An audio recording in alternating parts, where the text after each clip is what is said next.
Are you looking to customize your Twitter search experience by disabling the search quality filter on your PC? Let's walk through the simple steps to enhance your Twitter search results. Start by navigating to the Twitter homepage on your PC. Make use of the search bar at the top of the page to search for any topic, keyword, or user you're interested in. Upon entering your search query, the primary results page will display popular tweets from various users. Look for the Search Filters menu on the left side of the page and click on Show to reveal additional search options. Within the Search Filters menu, locate and click on the Quality Filter option.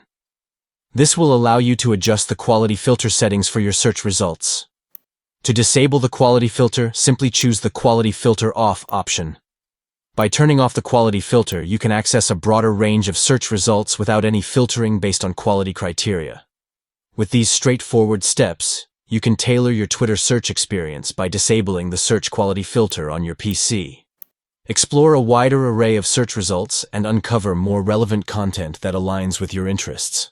Enhance your Twitter browsing experience by customizing your search settings today.